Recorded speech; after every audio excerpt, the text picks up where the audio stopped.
Sunday ਕਾਫੀ ਲੋਕਾਂ ਦੇ ਲਈ ਆਰਾਮ ਕਰਨ ਦਾ ਦਿਨ ਹੁੰਦਾ, ਪਰ ਕੀ ਤੁਹਾਨੂੰ ਪਤਾ ਹੈ ਕਿ ਸੰਡੇ ਦਾ ਨਾਮ ਸੂਰਜ ਨੂੰ ਦੇਖ ਕੇ ਰੱਖਿਆ ਗਿਆ ਹੈ?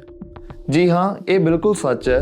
ਪਰ ਫਿਰ ਦਿਮਾਗ ਵਿੱਚ ਇੱਕ ਸਵਾਲ ਆਉਂਦਾ ਕਿ ਜੇ ਸੰਡੇ ਸਨ ਦਾ ਡੇ ਹੈ ਤਾਂ ਫਿਰ ਇਹ ਮੰਡੇ, ਟਿਊਜ਼ਡੇ, ਵੈਡਨਸਡੇ ਵਗੈਰਾ ਇਹ ਕਿਹਨਾਂ ਦੇ ਡੇ ਹੈ? ਤੇ ਇਹਨਾਂ ਦੇ ਨਾਮਾਂ ਦੇ ਪਿੱਛੇ ਦੀ ਕਹਾਣੀ ਕੀ ਹੈ? ਹਜ਼ਾਰਾਂ ਸਾਲਾਂ ਤੋਂ ਇਹ ਚੱਲਦੇ ਆ ਰਹੇ ਨੇ, ਪਰ ਕਾਫੀ ਲੋਕਾਂ ਨੂੰ ਇਹਦੇ ਬਾਰੇ ਜ਼ਿਆਦਾ ਜਾਣਕਾਰੀ ਨਹੀਂ। ਮੈਂ ਆਸਾਨ ਭਾਸ਼ਾ ਦੇ ਵਿੱਚ ਇਹ ਸਾਰਾ ਸਮਝਾਊਂ। ਪਹਿਲਾਂ ਤਾਂ ਸਭ ਤੋਂ ਵੱਡੇ ਸਵਾਲ ਤੋਂ ਸ਼ੁਰੂ ਕਰਦੇ ਹਾਂ ਕਿ ਇੱਕ ਹਫ਼ਤੇ ਦੇ ਵਿੱਚ 7 ਦਿਨ ਹੀ ਕਿਉਂ ਹੁੰਦੇ?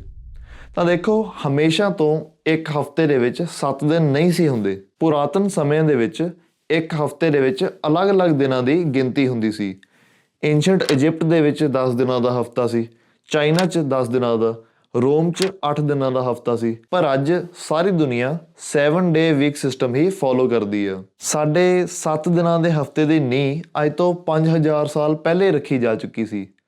ਸਭ ਤੋਂ ਪੁਰਾਣਾ ਰਿਕਾਰਡ ਸਾਨੂੰ ਮਿਲਦਾ ਹੈ ਅਕੇਡੀਅਨ ਐਮਪਾਇਰ ਦਾ। ਸਾਲ 2300 BC ਦੇ ਵਿੱਚ ਅਕੇਡੀਅਨ ਐਮਪਾਇਰ ਨਾਮ ਦਾ ਇੱਕ ਸਾਮਰਾਜ ਹੁੰਦਾ ਸੀ। ਜਿਨ੍ਹਾਂ ਨੂੰ BC ਤੇ AD ਦਾ ਨਹੀਂ ਪਤਾ, ਉਹ ਮੇਰਾ ਆਹ ਵਾਲਾ ਵੀਡੀਓ ਜਾ ਕੇ ਦੇਖ ਸਕਦੇ ਆ। ਇਹ ਅਕੇਡੀਅਨ ਐਮਪਾਇਰ ਅੱਜ ਦੇ ਟਾਈਮ ਦਾ ਇਰਾਕ, ਈਰਾਨ ਵਰਗੇ ਇਲਾਕਿਆਂ ਤੱਕ ਫੈਲਿਆ ਹੋਇਆ ਸੀ। ਇਹਦਾ ਸਭ ਤੋਂ ਪਹਿਲਾ ਰਾਜਾ ਕਿੰਗ ਸਾਰਗੋਨ ਦਾ ਫਸਟ, ਉਹਨੇ ਐਲਾਨ ਕੀਤਾ ਕਿ ਉਹਦੇ ਸਾਮਰਾਜ ਦੇ ਵਿੱਚ 7 ਦਿਨਾਂ ਦਾ ਹਫ਼ਤਾ ਹੀ ਹੋਵੇਗਾ। ਇੱਥੇ ਸਵਾਲ ਉੱਠਦਾ ਹੈ ਕਿ 7 ਦਿਨ ਹੀ ਕਿਉਂ?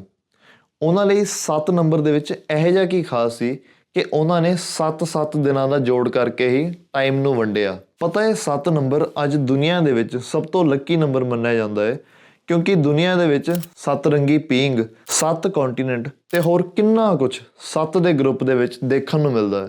ਇਹ 7 ਨੰਬਰ ਦਾ ਅਸਰ ਇੰਨਾ ਜ਼ਿਆਦਾ ਸਮਝਿਆ ਜਾਂਦਾ ਕਿ ਜੂਆ ਖੇਡਣ ਵਾਲੀ ਸਲੋਟ ਮਸ਼ੀਨ ਦੇ ਵਿੱਚ ਜੇ 3 ਵਾਰ 7 ਆ ਜਾਏ ਤਾਂ ਲੋਟਰੀ ਨਿਕਲ ਜਾਂਦੀ। ਪਰ ਅਕੇਡੀਅਨਸ ਦੇ ਲਈ 7 ਨੰਬਰ ਇਸ ਕਰਕੇ ਇੰਪੋਰਟੈਂਟ ਸੀ ਕਿਉਂਕਿ ਉਹਨਾਂ ਨੂੰ ਅਸਮਾਨ ਦੇ ਵਿੱਚ 7 ਪਲੈਨਟ ਦਿਖਦੇ ਸੀ, ਜਿਨ੍ਹਾਂ ਨੂੰ ਆਪਾਂ ਗ੍ਰਹਿ ਕਹਿ ਦਿੰਦੇ ਹਾਂ। ਇਹ ਸੀ ਮਰਕਰੀ, ਵੀਨਸ, ਮਾਰਸ, ਜੁਪੀਟਰ, ਸੈਚਰਨ, ਸਨ ਤੇ ਮੂਨ। ਹੁਣ ਆਪਾਂ ਸਭ ਨੂੰ ਪਤਾ ਹੈ ਕਿ ਸਨ ਤੇ ਮੂਨ ਕੋਈ ਪਲੈਨਟ ਨਹੀਂ। ਸਨ ਇੱਕ ਸਟਾਰ ਆ ਤੇ ਮੂਨ ਧਰਤੀ ਦੁਆਲੇ ਘੁੰਮਦਾ ਇੱਕ ਸੈਟੇਲਾਈਟ। ਪਰ ਉਸ ਟਾਈਮ ਤੇ ਇਹਨਾਂ ਨੂੰ ਵੀ ਪਲੈਨਟ ਹੀ ਮੰਨਿਆ ਜਾਂਦਾ ਸੀ, ਕਿਉਂਕਿ ਉਦੋਂ ਪਲੈਨਟ ਦੀ ਡੈਫੀਨੇਸ਼ਨ ਸੀ ਜੋ ਵੀ ਚੀਜ਼ ਅਸਮਾਨ ਦੇ ਵਿੱਚ ਘੁੰਮਦੀ ਆ ਪਿਛਲੇ ਤਾਰਿਆਂ ਦੇ ਮੁਕਾਬਲੇ। ਇਹ ਜਿਹੜੀਆਂ 7 ਸੈਲੈਸਟੀਅਲ ਬੋਡੀਜ਼ ਆ, ਇਹ ਅੱਜ ਵੀ ਤੁਸੀਂ ਚਾਹੋ ਤਾਂ ਬਿਨਾਂ ਟੈਲੀਸਕੋਪ ਦੇ ਅਸਮਾਨ ਵਿੱਚ ਦੇਖ ਸਕਦੇ ਹੋ। ਇਹੀ ਉਹਨਾਂ ਨੇ ਵੀ ਦੇਖਿਆ।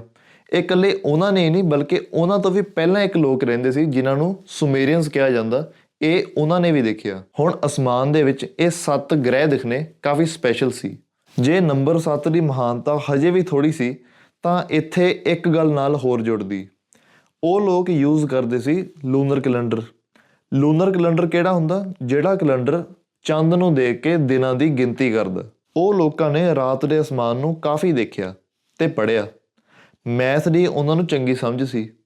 ਉਹਨਾਂ ਨੇ ਦੇਖਿਆ ਕਿ ਇਹ ਜਿਹੜਾ ਚੰਦ ਆ, ਇਹ 28 ਦਿਨਾਂ ਦੇ ਵਿੱਚ ਆਪਣਾ ਸਾਈਕਲ ਪੂਰਾ ਕਰਦਾ। ਮਤਲਬ ਇੱਕ ਨਿਊ ਮੂਨ ਤੋਂ ਲੈ ਕੇ ਅਗਲੇ ਨਿਊ ਮੂਨ ਤੱਕ ਲਗਭਗ 28 ਦਿਨ ਲੱਗ ਜਾਂਦੇ। ਹੁਣ ਚੰਦ ਨੂੰ ਜਦੋਂ ਆਪਾਂ ਦੇਖਦੇ ਹਾਂ ਤਾਂ ਉਹ ਮਾੜਾ ਕਰਕੇ ਵੱਧਦਾ, ਫਿਰ ਮਾੜਾ ਕਰਕੇ ਘਟਦਾ।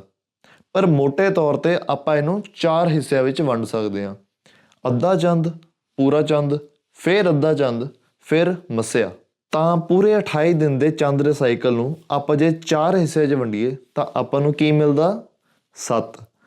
ਉਹੀ 7 ਦਿਨ ਮਿਲ ਕੇ ਸਾਡਾ ਇੱਕ ਹਫ਼ਤਾ ਬਣਾਉਂਦੇ। ਪੁਰਾਣੇ ਰਿਕਾਰਡਸ 'ਚ ਮਿਲਦਾ ਕਿ ਉਹਨਾਂ ਲਈ 7, 14, 21 ਤੇ 28 ਦੀ ਡੇਟਾਂ ਦੀ ਕਾਫੀ ਮਹਾਨਤਾ ਸੀ। ਉੱਤੋਂ ਇਹ ਕੁਦਰਤੀ ਗੱਲ ਸੀ ਕਿ ਉਹਨਾਂ ਨੂੰ ਅਸਮਾਨ ਦੇ ਵਿੱਚ 7 ਸੈਲੈਸਟੀਅਲ ਬੋਡੀਜ਼ ਹੀ ਦਿਖੀਆਂ।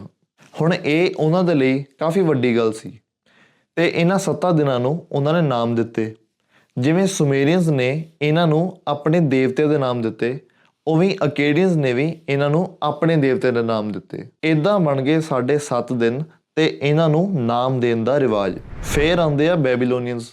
ਸਾਡੇ ਕੋਲ ਰਿਕਾਰਡ ਹੈਗਾ ਕਿ 600 BC ਦੇ ਵਿੱਚ ਬੈਬੀਲੋਨੀਅਨਸ ਨੇ 7 ਦਿਨਾਂ ਦੇ ਆਹ ਨਾਮ ਰੱਖੇ ਸੀ। ਜਿਵੇਂ ਸੰਡੇ ਨੂੰ ਕਹਿੰਦੇ ਸੀ ਸ਼ਮਾਸ਼।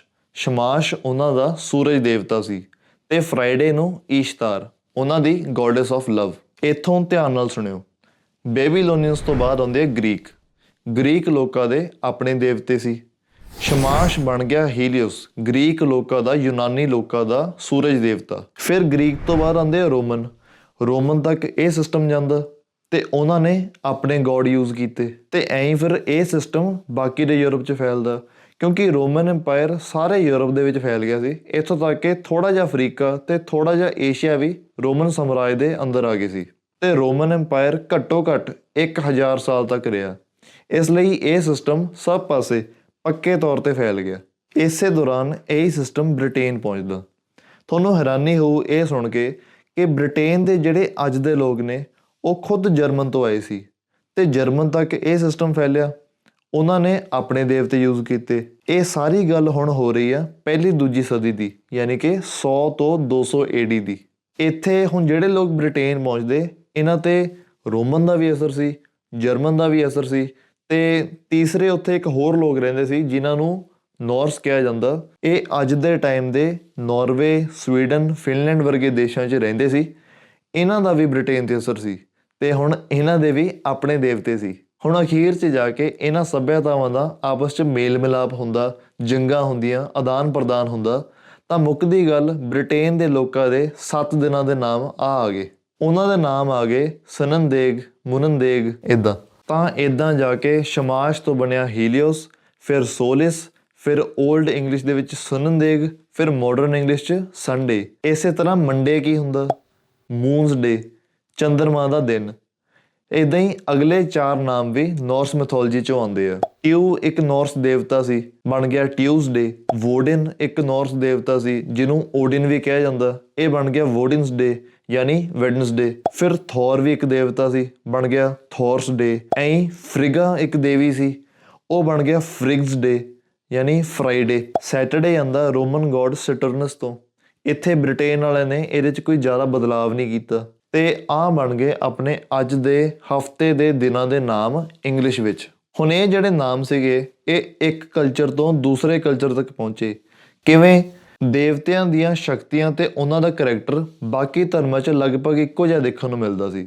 ਜਿਵੇਂ ਨੌਰਸ ਮੈਥੋਲੋਜੀ ਦੇ ਵਿੱਚ ਥੋਰ ਬਿਜਲੀ ਦਾ ਦੇਵਤਾ ਸੀ, ਰੋਮਨ 'ਚ ਬਿਜਲੀ ਦੇਵਤਾ ਕੌਣ ਸੀ? ਜੁਪੀਟਰ। ਗ੍ਰੀਕ 'ਚ ਬਿਜਲੀ ਦੇਵਤਾ ਕੌਣ ਸੀ? ਜ਼ੂਸ। ਅਤੇ ਵੋਡਿਨ ਜਿਹੜਾ ਹੈਗਾ ਉਹ ਨੌਰਸ ਮੈਥੋਲੋਜੀ 'ਚ ਲੋਕਾਂ ਨੂੰ ਸਹੀ ਰਾਹ ਦਿਖਾਉਂਦਾ, ਸੰਦੇਸ਼ ਦਿੰਦਾ, ਗਿਆਨ ਦਿੰਦਾ।